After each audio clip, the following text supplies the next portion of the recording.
The Westcott ruler. You can get that out right now. And if you notice, the ruler is 18 inches, okay? So the measurements that we're going to deal with today, will be 3 inches, 3 inches, and 1 inch.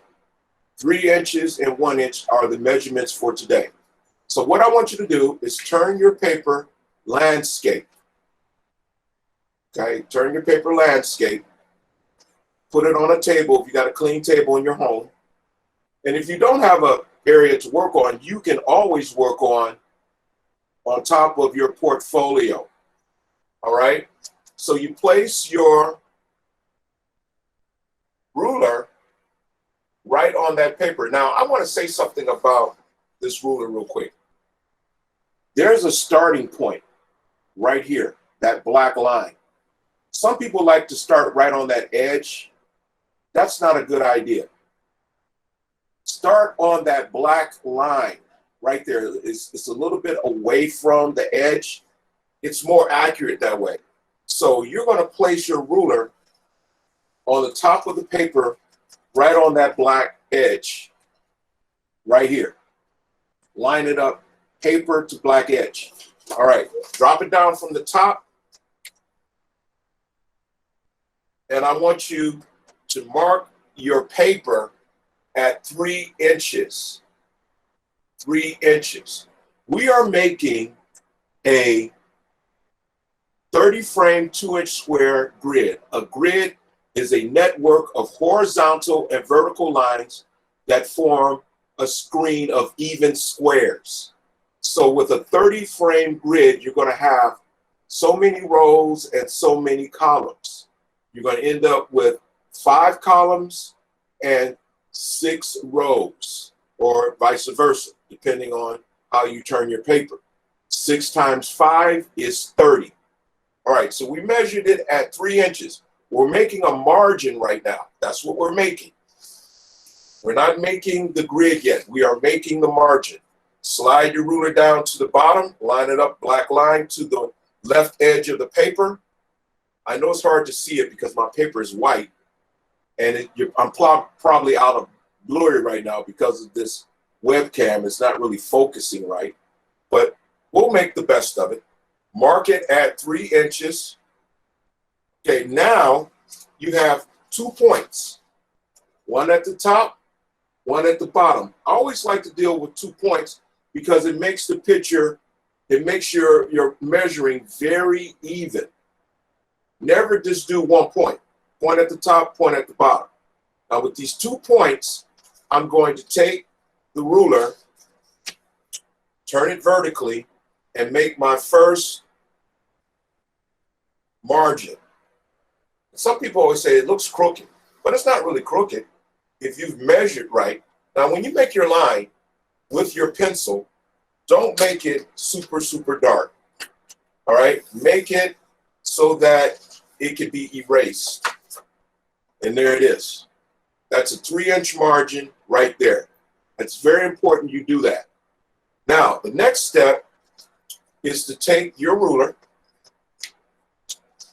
and line it up on that line with the left edge of that line here. Don't use the edge of the ruler because that's the wrong measurement. Use that line. We talked about that. Line it up on the line. And this time, I want you to measure all the way over to 12 inches and put a mark. Now, I have to do this a little bit closer, so I'm going to, because I'm managing a lot of stuff here. I'm trying to teach and work and look at myself. So let me get this right. So you're going to measure it at 12 inches, right at 12 inches. That's important. Now, when you measure, you look at the line next to the number. It's that long line. You put that point right above the ruler. That's 12 inches. So we need a 12-inch mark. We're going to take it down to the bottom. Do the same thing here. This is going to help us make the other margin. 12 inches. Okay. And then you have a point at the top, point at the bottom, connected with another vertical edge. And just let your pencil glide along the edge of the ruler like that. Now, that is a margin. Now, technically, I could have just said 3 inches here, 3 inches here, but your paper may not be exactly 18 inches. Because technically, if you subtract 6 from 18, it gives you 12. It gives you 12. But I didn't want to chance that because sometimes the paper is not exactly 18 inches. Now, you just check that measurement. That should be 12 inches. Turn your paper vertically now. Now, this time, you're going to line it up to the edge with that black line, to the left edge. Put it right up under the line and measure it at 1 inch. Now, like I said before, if you don't have your tools, shame on you. Shame, shame, shame. You should have gotten your tools. No excuses. So get those tools today. All right? Mark it at 1 inch at the bottom. Take your ruler, take it to the bottom line, and mark it at 1 inch. And for those that are not working with this today, I am recording this so you will be able to work on this at a later point. So you can look at the YouTube video and still get caught up. Point at the top, point at the bottom. Why do I do that? Because I want my lines to be very straight. So now I'm going to make my next point from top to bottom. Boom. And there it is. There is another margin, 1 inch margin. 1 inch margin. Okay, now we're going to take our ruler and we're going to line it up again right on that line that we just made. And this time, I want you to mark it at 10 inches. So you're making a rectangle 10 by 12, a 10 by 12 rectangle. Take it down to the bottom, put it under the bottom line, put it under the bottom line. Find your marks, line it up, mark it at 10. Now, some people may be off by a fraction. If you're off by a 16th of an inch, no worries. But the more accurate you are, the better it would be. And there you go. That is a 10 by 12 area. 10 across, 12 down. And you could go either way depending on your grid. Either way. Now, this is the fun part. You're going to break this 10 by 12 area into a 30 frame, 2 inch square grid. And I'll just put that up here. 30 frame, 2 inch square grid. That's what you're doing. This is 10 inches by 12 inches. And you can put these marks on your paper because this will help you understand. It may be backwards because it's reversed, but you'll know 30 frame, 2 inch square grid, 10 inches across, 12 inches down. Now, the way we're going to break this up is we're going to count by twos. Put your ruler in the upper corner. All right, it should be 10 inches, and you count by twos. 2, 4, you know how to count. 6, 8, and 10 is the line, so you don't have to worry about that. Make sure that you see those points. 2, 4, 6, 8. Take it down to the bottom. Always like to do points at the top, points at the bottom. And here we go. Make sure straight. 2, 4, 6, 8. Make your These are going to be called columns. You're making 5 columns and you connect them. Now, don't draw hard, draw soft so that your lines can be erased. You are making a grid. Now, some people may say, I don't like using the grid method. It doesn't matter. I'm giving points for making a grid. 5 columns. 1, 2, 3, 4, 5. Turn it horizontally. Put your ruler under that 1-inch margin right here. And you're going to count by 2s again. 2, 4, 6, 8, 10. Take it down to the bottom. Always like to put marks at the top and the bottom. 2. You know how to count. 6, 8, and 10. Don't worry about 12 because 12 is the lines. And make your connections from top to bottom. This keeps an even measurement.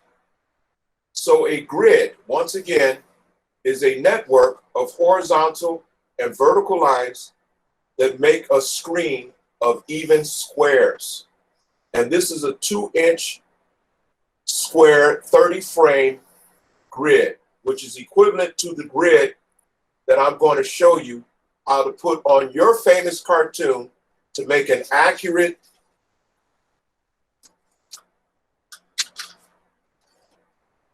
drawing. So this is a transcription project. So if you're going to draw something accurate, you have to make a grid so you can draw it in proportion.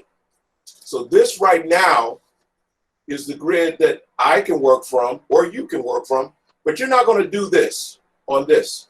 You're going to save this paper for your personal grid, your personal cartoon that you want to do.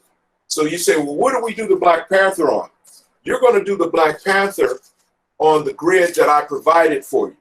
I provided a grid that was already made with a copy machine, and all you have to do is work on that to practice. So I will be doing a demo with you in a few minutes, but I'm going to break off right now. You know how to set this up. This is the 8.5 by 11 dock. 25, 50, 3300. We've done this many, many times.